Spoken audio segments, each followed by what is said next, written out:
जय हिंद। मैं हूं के साथ भाई एसपी सर। आज की क्लास में हम लोग पढ़ने वाले हैं चैप्टर नंबर 2 फिजिक्स में। फर्स्ट चैप्टर को हम लोग पूरी अच्छी तरह से बेहतरीन तरह से क्लास कर चुके हैं, यानी समाप्त कर चुके हैं। और आज की जो क्लास में हम लोग पढ़ने वाले हैं चैप्टर नंबर 2।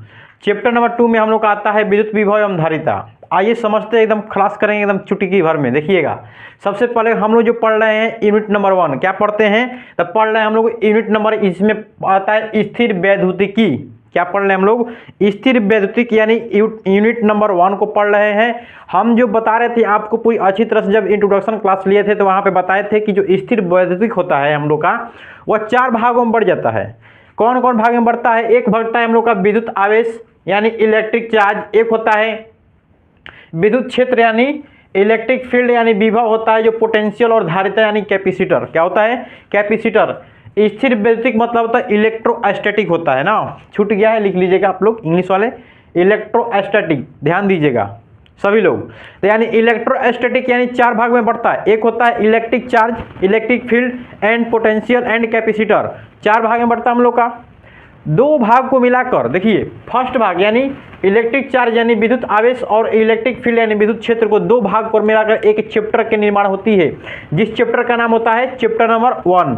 ये 2 भाग को मिलाते हैं। उसी प्रकार जब 2 भाग को मिलाते हैं यानी विद्युत विभव एवं धारिता को, यानी पोटेंशियल और कैपेसिटर को 2 को मिलाते हैं तो एक चैप्टर के निर्माण होता है, जिस चैप्टर का नाम क्या होता है? Chapter number 2। तो इसी चैप्टर को हम लोग चैप्टर नंबर 1 को पूरी अच्छी तरह से बेहतरीन तरह से टॉपिक बाय टॉपिक कर और बेहतरीन तरह से जाने हुए हैं। और आज की क्लास में वही पढ़ने वाले हैं टॉपिक नंबर चैप्टर नंबर 2 में। चैप्टर नंबर हम लोग को 2 में पढ़ने वाले हैं विद्युत विभव एवं धारिता।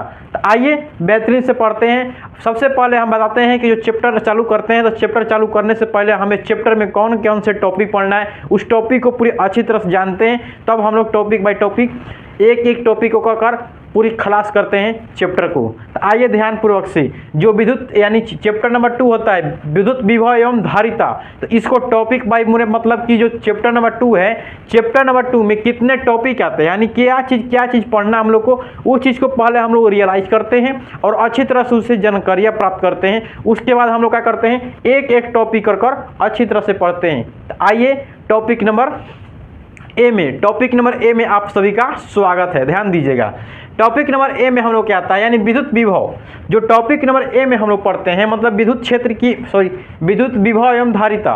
तो सबसे पहले हम लोग विद्युत विभव को जानेंगे, उसके बाद जानेंगे धारिता के बारे में, ठीक है।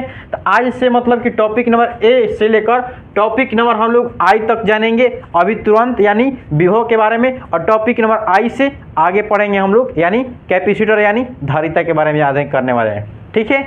चलिए ध्यान दीजिएगा, जस्ट इमेजिन मतलब जहाँ भी हम जस्ट इमेजिन बोलेंगे तो ध्यानपूर्वक से सुनना होगा आप लोग को। क्या है? जस्ट इमेजिन जहाँ भी बोल देंगे ध्यानपूर्वक से आप लोग को सुनना होगा। जस्ट इमेजिन के मतलब कि जहाँ बोल दिए वहाँ पे मतलब कि मेन थॉट आने वाला है, ध्यान से देखिए।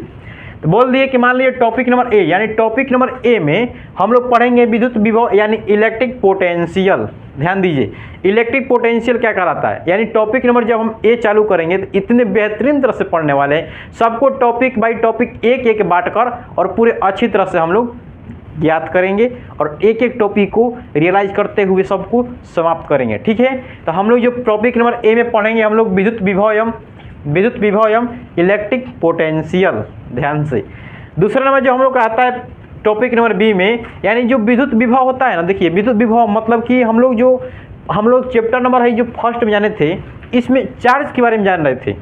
किसके बारे में? चार्ज, यानी आवेश क्या है, आवेश क्या है, यानी बताए थे कि जो इलेक्ट्रो होता है, इलेक्ट्रो के मतलब क्या होता है? स्थिर। इलेक्ट्रो के मतलब स्थिर, इलेक्ट्रो मतलब इलेक्ट्रॉन, स्टैटिक मतलब स्थिर, इलेक्ट्रो मतलब इलेक्ट्रॉन, स्टैटिक मतलब स्थिर, वैद्युतिक मतलब क्या होता है? इलेक्ट्रॉन, और स्थिर मतलब जब आवेश रुका हो और उसके बारे में अध्ययन करते हैं उसी को बोलते हैं इलेक्ट्रोस्टैटिक। तो इसमें क्या था? ओनली आवेश के बारे में जाने, इसमें आवेश के बारे में जाने, इसमें उसका क्षेत्र उत्पन्न हुआ और उसी आवेश का इसमें क्या था? क्षेत्र उत्पन्न हो रहा था। आप ध्यान दीजिए। आइए जो तीसरा में होने वाला विभव, विभव क्या कहलाता है? विभव क्या कहलाता है? उसी आवेश यानी चार्ज को किसी बिंदु पर रख दिया जाए और वहां से एक बिंदु तक ले आने में जो कार्य होगा उसी को बारे में हम लोग जानेंगे, यानी विभव यानी पोटेंशियल। क्या जानेंगे? पोटेंशियल के बारे में हम लोग जानेंगे कि कोई आवेश एक बिंदु पर है, एक अनंत बिंदु हो, एक और दूरी पर रखा हो, तो वहां से और यहां तक ले आएंगे तो कार्य क्या उत्पन्न होगा, क्या उसमें संवेदनाएं उत्पन्न होगी, उसके बारे में जानेंगे, यानी विद्युत विभव यानी इलेक्ट्रिक पोटेंशियल में जानेंगे। उसके बाद आता है हम लोग का कैपेसिटर, यानी जो आवेश है किसी के अंदर कितना रखा गया है और कितना अपना क्षेत्र उत्पन्न करता है उसके जानने वाले यानी कैपेसिटर यानी धारिता में जानेंगे। आई होप लोग को समझ में आया होगा कैपेसिटर, विभव और विद्युत क्षेत्र और आवेश क्या कहलाता है। ठीक है, चलिए टॉपिक नंबर ए आता है विद्युत विभव एवं इलेक्ट्रिक पोटेंशियल के बारे में अध्ययन करेंगे। उसके बाद आता है टॉपिक नंबर बी में विभव एवं पोटेंशियल डिफरेंट, मतलब विभवांतर होता है, पोटेंशियल डिफरेंट। डिफरेंट के मतलब दो बिंदुओं के बीच के अंतर को क्या बोलते हैं, विभवांतर, यानी विभवांतर को बारे में जानेंगे। इसकी खोजकर्ता कौन है, उसके वैज्ञानिक के बारे में हम लोग भी जानेंगे। आप देखिए टॉपिक नंबर सी की बात करते हैं कि बिंदु आवेश के कारण किसी बिंदु पर विद्युत विभव, यानी कोई बिंदु है, बिंदु यानी कोई आवेश किसी अनंत बिंदु पर रखा गया है और एक क्षेत्र में लेना है, वहां से आवेश को यहां तक ले आने में क्या कार्य होगा, कैसे आएगा, सब जानेंगे इसमें टॉपिक नंबर सी में। आई होप लोग को समझ में आया होगा। टॉपिक नंबर डी यानी स्थिर वैद्युतिक यानी स्थिर ऊर्जा क्या कहलाता है, इलेक्ट्रोस्टैटिक यानी पोटेंशियल एनर्जी क्या कहलाता है, पोटेंशियल एनर्जी यानी विद्युत विभव, मतलब कि जो स्थिर ऊर्जा, यानी इसमें जो स्थिर यानी इलेक्ट्रोस्टैटिक मतलब स्थिर वैद्युतिक यानी स्थिर ऊर्जा, पोटेंशियल एनर्जी ये कितना उत्पन्न करता है वो भी बात में हम लोग टॉपिक नंबर डी में जानेंगे। अब आता है हम लोग का समविभवी, मतलब कि समविभव पृष्ठ यानी इक्विपेंटेशन ऑफ द सरफेस, मतलब इसके बारे में जानेंगे कि किसी भी बिंदु पर सभी जगह पर विभव का मान किस तरह समान होता है, इक्वल किस तरह होता है, उसके जानेंगे। टॉपिक नंबर ई में जाते हैं। टॉपिक नंबर जो एफ आता है यानी विभवांतर, विभव का क्या होता है, प्रवणता मानी पोटेंशियल ग्रेडिएंट, मतलब कि इसके मतलब कि जो विभव प्रवणता का कहलाता है, विभव प्रवणता का कहलाता है, उसके बारे में हम लोग अच्छी तरह से जानेंगे। वो करवाता है हम लोग का टॉपिक नंबर जी यानी विद्युत क्षेत्र एवं रेखीय समाकलन के रूप में विद्युत विभव, मतलब कि कोई बिंदु कोई रखा गया है दूर और उस पर क्या करेंगे, रेखीय समाकलन करेंगे। क्या? तो रेखीय समाकलन करेंगे, उसे इंटीग्रेशन कर वहां से यहां तक ले आएंगे और यहां से विभव का मान ज्ञात करेंगे। किसमें? टॉपिक नंबर जी में। आई होप लोग को समझ में आया होगा बेहतरीन तरह से, यानी टॉपिक नंबर जी तक। जब टॉपिक नंबर एक को जानेंगे और अच्छी तरह से जब जानेंगे तो वहाँ पे और बेहतरीन से हम लोग को समझ में आने वाला है। अब आता है टॉपिक नंबर एच के बारे में। क्या? ये टॉपिक नंबर एच में जो टॉपिक नंबर एच आता है यानी इसी से रिलेटेड आता है, किससे आता है, विभव, किसे, पोटेंशियल यानी विभव से। अब ध्यान दीजिए यहाँ पाता है कि विद्युत द्विध्रुव के कारण विद्युत विभव यानी विद्युत द्विध्रुव के कारण विद्युत विभव यानी electric potential due to the electric dipole. क्या? डाइपोल, यानी हम लोग जब विद्युत क्षेत्र पढ़े थे तो वहाँ में अक्षीय स्थिति, निरक्षीय स्थिति और किसी एक बिंदु पर विद्युत क्षेत्र की तीव्रता को ज्ञात किए थे, तीन बिंदु पर। उसी प्रकार हम लोग विभव में भी ज्ञात करेंगे, यानी अक्षीय और निरक्षीय एक बिंदु पर, यानी 3 जगह इसमें भी हम लोग ज्ञात करने वाले हैं। उसके बाद आता है टॉपिक नंबर आई में आप सबको स्वागत है। ध्यान दीजिए आता है विद्युत क्षेत्र एवं विद्युत द्विध्रुव की स्थिति ऊर्जा। उसका स्थिति ऊर्जा क्या उत्पन्न होता है विद्युत विभव का, उसमें बात करने वाले हैं टॉपिक नंबर आई में। यानी potential energy of the electric dipole of the electric field, यानी पोटेंशियल के अंदर इसी विद्युत द्विध्रुव पर कितना विद्युतीय क्षेत्र उत्पन्न होता है उसको ज्ञात करेंगे। आई होप आप लोग को समझ में आया होगा। ठीक है, ये तो हम लोग को रिलेटेड हुआ किससे, चैप्टर नंबर 2 यानी विभव से। उसके बाद आता है हम लोग का कैपेसिटर यानी धारिता। एक बार इसको स्क्रीनशॉट लीजिए, उसके बाद हम लोग जानते हैं धारिता के बारे में। ठीक है, मारिए तो स्क्रीनशॉट इसको थोड़ा।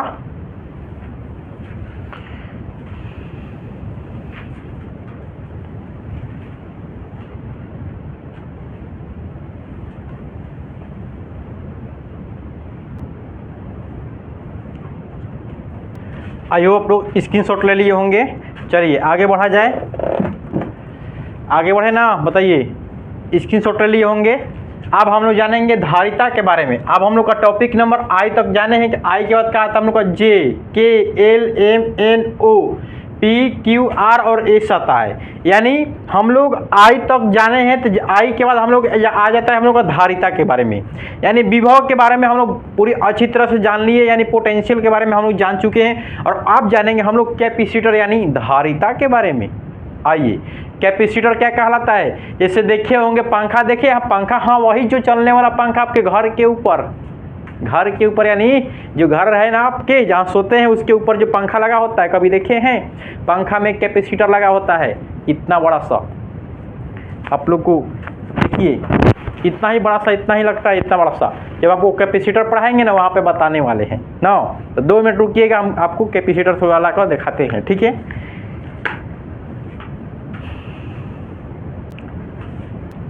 देखिए आप लोग के सामने हम दो संधारित्र ला दिए, यानी कैपेसिटर दो लाए हैं। देखिए इसको फुल चार्ज कर लाए हैं। देखिए अगर चार्ज कर ये सब टाएंगे ना तो क्या हाल होता है इसका।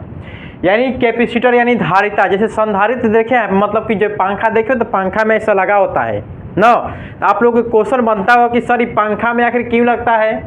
तब फिजिक्स कहाँ पढ़ रहा है? एसपी फिजिक्स, यानी एसपी सर से पढ़ रहा है ना, तब फिजिक्स का कॉन्सेप्ट जुड़ेगा, खत्म होने वाला। देखिए ध्यान देने से अब ये जो इसको हम एक दान में अगर संपर्क कराएंगे तो जैसे लुप्ति उत्पन्न होती है, मानी पर सेकेंड 30 एम्पियर की धारा देता है। कई नोट कई इंसाइटिक किताब पढ़ लेगा लेकिन नहीं बता सकता है कभी भी कि 1 सेकेंड में कितना एम्पियर की धारा उत्पन्न करता है पर सेकेंड। यानी देखे होंगे कभी भी अगर आप पंखा से कभी भी अगर आप कैपेसिटर को यानी निकाल दिए तो पंखा चलबे नहीं करे, गुन गुन गुन गुन की आवाज आएगा, गुन गुन की खाली आवाज आती है कि पंखा नहीं चलती है ना। जब इसको लगाते हैं तो पर सेकेंड, यानी पर सेकेंड कई नोटबुक से आप खोज सकते हैं, कहीं इंसाइटी बुक से कहीं भी खोज सकते हैं, जल्दी मिल नहीं सकता इस चीज़ को। यानी 1 सेकेंड में 30 एम्पियर की धारा देता है। कितना? 30 एम्पियर की धारा 1 सेकेंड में उत्पन्न करता है। कितना? 30 एम्पियर की धारा, इतना इसका पावर होता है 1 सेकेंड में। तब पंखा हमारी गुन गुन चलती है। कोई 15 वोल्ट क्या होता है, मतलब कि कोई 45 वोल्ट का होता है। देखिए कि 4.50 वोल्ट का है, यानी 4.5 वोल्ट का है। इस पर लिखा हुआ देखिए माइक्रोफैराड लिखा हुआ है, इस पर माइक्रोफैराड देख लीजिए, इस पर लिखा हुआ है, खुद इस पर देख लीजिए माइक्रोफैराड। जब आपको कैपेसिटर पढ़ाएंगे ना पूरी अच्छी तरह से कॉन्सेप्ट वहाँ पे आपको का खत्म होगा। देखिए यहाँ पे है 4.00 का ही है, इसको हम पूरी अच्छी तरह से चार्ज कर ले हैं। देखिएगा चार्ज कर ले हैं, अगर लुप्ति बिकता है कि नहीं देखिए हम लोग देखते हैं खुद हम लोग आज की क्लास में। देखिए ये जो कैपेसिटर को खूब अच्छी तरह से चार्ज किए हैं, देखिएगा चढ़ाक से उत्पन्न किया, यानी इस पर क्या है चार्ज फुल हो गया। यानी पर सेकेंड क्या करता है, इलेक्ट्रॉन को स्टोर कर लेता है। यानी इसमें जो विभव था, विभव हमारा ये विभव क्या करता है, एक बिंदु पे था आवेश, एक दूसरे बिंदु पर ले आ रहे थे, तो उस दोनों में क्या रहा था, डिफरेंस उत्पन्न हो रहा था। क्या चीज में? विभवांतर में। हम तो इलेक्ट्रिक और इलेक्ट्रिक चार्ज में, यानी चार्ज में इलेक्ट्रिक में जान रहे थे आवेश के बारे में, उसके बाद उसका क्षेत्र जाने आवेश का, इसमें जाने कि कोई बिंदु और जगह पे है, कोई बिंदु दूसरे जगह पे, उसकी डिस्टेंस क्या है, दूरी, यानी उस पर कैसे एक स्थान से दूसरे स्थान पर ले आएंगे उसके बारे में अध्ययन किया इसमें। जबकि जो धारिता है ये किस तरह अपना स्टोर करता है अपना एनर्जी, आप देखें, यानी पर सेकेंड तुरंत इसमें लगाए तो अपना चार्ज क्या कर स्टोर कर ले रहा है। लेकिन बैटरी को चार्ज होने के लिए टाइम लगता है, लेकिन संधारित्र को चार्ज होने के लिए टाइम उतना नहीं लगता है, सेकेंड भर में अपना क्या कर लेता है, पेट भर लेता है। आप देखिए ये दूसरा कैपेसिटर लाते हैं, ये दूसरा कैपेसिटर पे देखिएगा, इसको भी हम चार्ज कर ले आए हैं। जब इस चार्ज किए हैं चड़ाक से बजा है, जब वो चड़ाक से बजा है तो अभी भी चड़ाक से बजेगा। ध्यान से देखिएगा, देख लीजिए कितना चड़ाक से उत्पन्न किया ना। इसमें क्या है, इसमें स्टोर था क्या, एनर्जी। डुबती लगा क्या जी? इसमें क्या था, एनर्जी स्टोर था, तो उस पर उत्पन्न हुआ, इसी को बोलते हैं कैपेसिटर। यानी इसमें एनर्जी कितना उत्पन्न है, आवेश का एनर्जी कितना उत्पन्न होता है, पर सेकेंड में अपना एनर्जी फुल करता है। आइए और अच्छी तरह से जानेंगे हम लोग कैपेसिटर यानी धारिता के बारे में, ध्यान पूर्वक से देखिएगा, ठीक है। चलिए तो सबसे पहले हम लोग टॉपिक नंबर जे में बात करेंगे, विद्युत धारिता एवं अभिधारण का परिभाषा।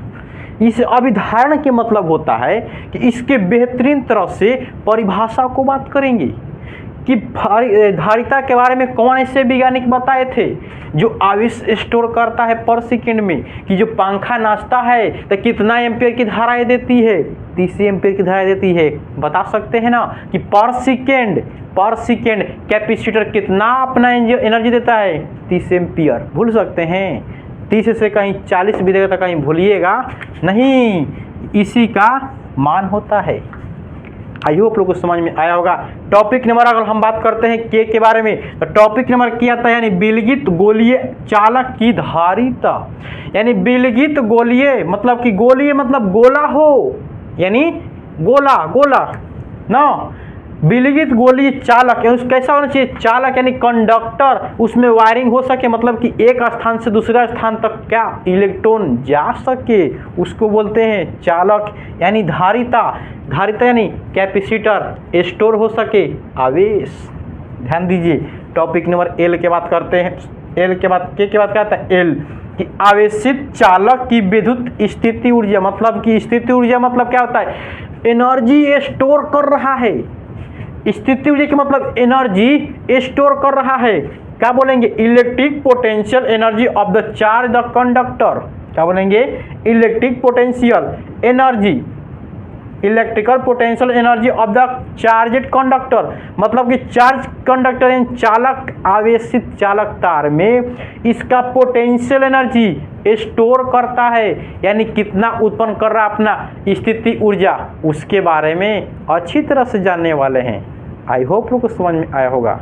अब देखिए, अब आता है टॉपिक नंबर ए, आवेशों का पुनर्वितरण। क्या हो रहा है, पुनर्वितरण, अभियनिष्ट की विभव ऊर्जा का ह्रास, मतलब इसमें से जो विद्युत विभव है, पोटेंशियल है, किस तरह ह्रास होता है, लॉस किस तरह होता है, यानी electric potential energy of the charge the conductor, ह्रास कैसी होती है, लॉस कैसे होता है, इसके बारे में जानेंगे। नेक्स्ट आता है टॉपिक नंबर एन के बारे, धारिता के प्रकार यानी निर्भरता।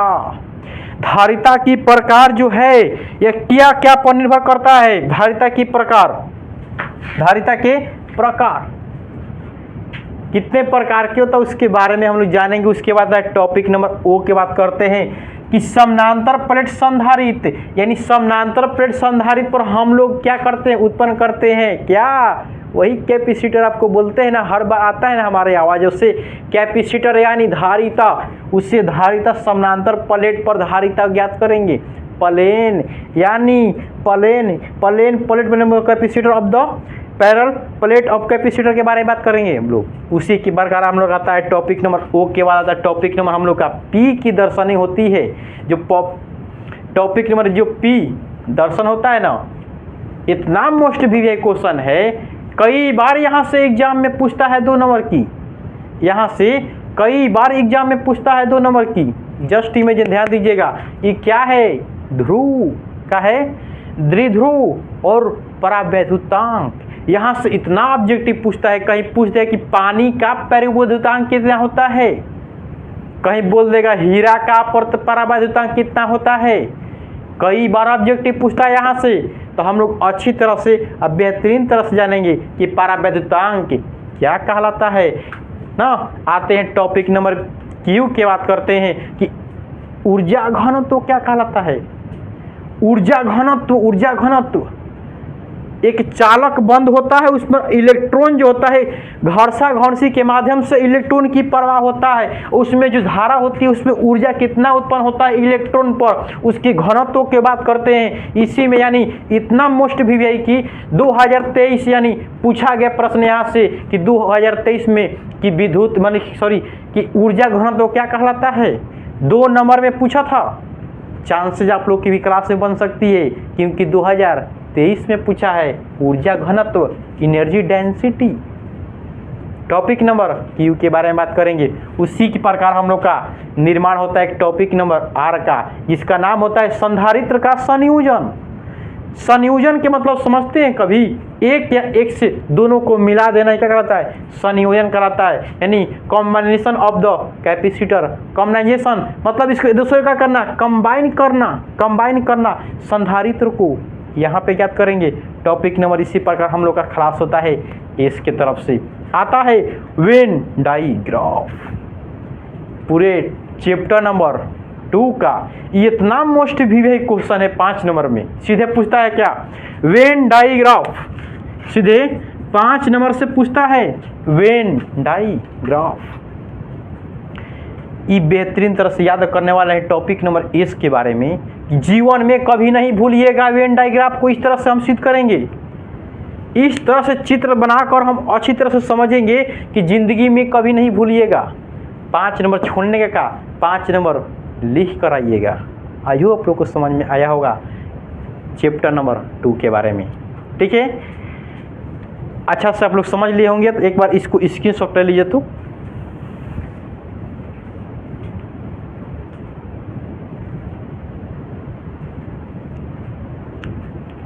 आई होप आप लोग स्क्रीनशॉट ले लिए होंगे। चलिए, तो हम लोग टॉपिक नंबर मतलब कि जे से लेकर और एस तक पूरे अच्छी तरह से जान लिए। अगर जे से और एस में बात करते हैं तो किसकी बात करते हैं, धारिता के बारे में। और उससे पहले विभव की गणना कर रहे थे, क्या कर रहे थे, पोटेंशियल की गणना करे। तो उसके बाद क्या है, कैपेसिटर यानी धारिता के बारे में गणना किए हैं। तो हम लोग का ये जो टॉपिक नंबर एस के साथ साथ इस क्लास को भी क्या करते हैं, एंड करते हैं। आज हम लोग टॉपिक नंबर एक की बात करते हैं नेक्स्ट क्लास से, यानी आज का जो क्लास होगा introduction class chapter number 2, introduction class यानी चैप्टर नंबर 2 पूरी अच्छी तरह से बेहतरीन तरह से पूरे क्लास करेंगे पूरे चैप्टर को। किस चैप्टर को, चैप्टर नंबर 2 को, जिस प्रकार हम लोग चैप्टर नंबर 1 को क्लास किए। आई होप आप लोग को समझ में आया होगा और अच्छा लगे इस क्लास तो कमेंट में ज़रूर बताएं आपको कैसा लगा, ठीक है। मिलते हैं अगले क्लास के साथ। Topic number A, topic number A में क्या है, वही जो दिखाई दे रहा था, क्या दिखाई दे रहा था, विभव, क्या था, विभव यानी पोटेंशियल, ठीक है। मिलते हैं अगले क्लास के साथ। जय हिंद, जय भारत। आप सबका प्यार, आपके माता पिता का आशीर्वाद। जय हिंद, जय भारत। मिलते हैं अगले क्लास के साथ।